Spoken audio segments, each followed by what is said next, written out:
Standards in stock trading for newbies. Ask individuals who have just recently participated in stock trading, and a few of them would most likely tell you that one of the reasons they are motivated to get into this field is the film, The Pursuit of Happiness.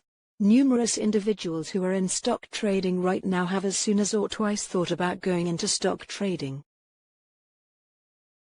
Everything looks so easy considering you just need to make a few calls and meet some individuals and talk with some high-brass companies. It is all about discussion, they say. It's crucial that you have an understanding of how to state things at the correct time. Now, for people who are seriously thinking about stock trading as a career, here are some crucial things you need to know. What are the kinds of stocks?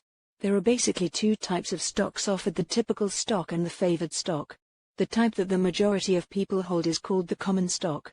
Here, the trader represents the majority of stock and he or she reserves the rights when it comes to voting people in the management, along with also calling the shots when it concerns share and dividends. The other type is called the favored stock. Essentially, it is the very same with common stock, just that the traders delight in lesser rights. The excellent thing about favored stocks is that the traders do not partake in dividends, therefore, giving companies more flexibility in choosing the trend of the income from dividends. If you are just beginning in stock trading, it would be best to try to find companies that have bigger profits on their preferred stocks, since it means that they make larger dividends, which can offer you a bigger return on investment. If you are simply beginning in stock trading, need to understand what a stock is, what trading requires, and how trading stocks will affect your overall success. Trading, on the other hand, is the most basic way of purchasing and selling something, or a monetary tool that is used in stock trading. Stock trading just means that you will be purchasing and offering stocks in the financial market. Comprehend the methods of stock trading. Specialists state that a newbie in stock trading does not really need to have an in-depth understanding of the minute details of how one buys and offers stocks. The most important thing is that he or she discovers the value of understanding the basics, so they would know how to perform the stock trading strategies. In stock trading, there are essentially two interactions that take place when a trader carries out a trade. The first is on the exchange floor and the other one is by utilizing electronic devices. If one is trading on the exchange flooring, there is a need to open the marketplace where countless individuals are speeding up, screaming, making gestures to one another, and in heated conversations over the phone. There are likewise those who carefully enjoy the displays for any modifications, and nearly concurrently enter information into each respective terminal.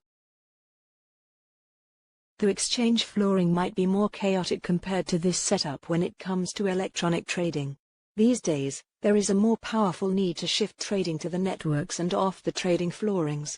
In reality, because of lower room for pressure, increasingly more traders choose this stock trading setup.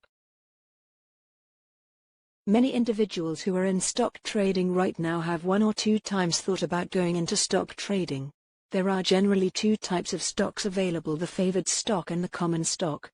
If you are simply beginning in stock trading, it would be best to look for companies that have larger earnings on their preferred stocks, since it implies that they make larger dividends, which can offer you a larger return on financial investment. If you are simply beginning in stock trading, need to comprehend what a stock is, what trading requires, and how trading stocks will impact your general success. Professionals state that a newbie in stock trading doesn't actually have to have an extensive understanding of the minute details of how one buys and offers stocks. How do I start investing?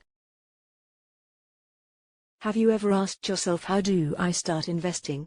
There are lots of people who like to invest, however, due to the fact that they do not know where to start, they do not end up starting at all. Some people think that they do not have adequate money to start investing, while others simply do not know what possessions they ought to start investing in. There are so lots of investment types to choose from and so many options to make that it can be daunting. Here are some standard pointers for anybody wishing to start investing with just small amounts of money to get you started. How do I start investing with only a small deposit?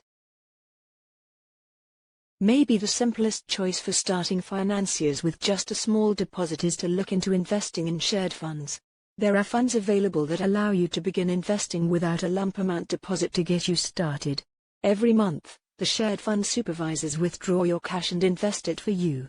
Your cash forms a part of a much larger swimming pool of cash made up from the cash of lots of financiers. How do I choose the right investment? Picking the best financial investment platform to match you is a lot more involved than simply sticking your money in the bank and earning interest. While this may give you some return on your money, it's not precisely a long-term financial investment method. Your financial investment goals must be customized to your own specific reasons for wishing to buy in the first place. If you're trying to find a method to save additional money for a home deposit or to spend for a college education, then think about how long you wish to keep the financial investment. This can assist in identifying what type of investment you choose and the length of time you need to stick with your plan to see the returns you expect. Should I start investing in the stock market? You're purchasing little pieces of ownership in one company when you buy shares. You've put your investment at risk if that business carries out improperly and the value of your stock drops. Maybe a less risky alternative to get going would be stock shared funds. A stock mutual fund supervisor will invest the pooled funds from great deals of investors into numerous company stocks, which diversifies the portfolio total and spreads out the danger significantly.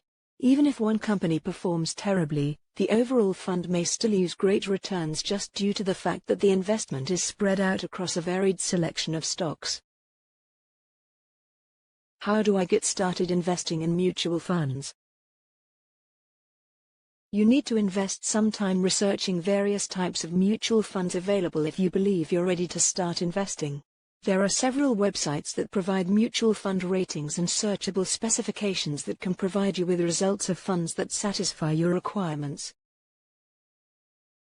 You might look for funds that don't require an initial investment deposit and will allow you to begin investing utilizing just month-to-month withdrawals from your bank account. When the database returns your outcomes, you can limit your search to additional classifications, such as just how much the administrative costs will cost, the return the fund has published for the existing year, and other aspects. Maybe the easiest choice for beginning investors with only a little deposit is to look into investing in mutual funds. There are funds available that permit you to begin investing without a lump amount deposit to get you began. Choose how much you desire to invest every month and then stick to a figure that is comfy for your spending plan. Your financial investment goals ought to be tailored to your own particular reasons for desiring to invest in the very first place. A stock mutual fund manager will invest the pooled funds from lots of investors into lots of company stocks, which diversifies the portfolio overall and spreads out the risk substantially. All the best in your online trading. Ian Jackson.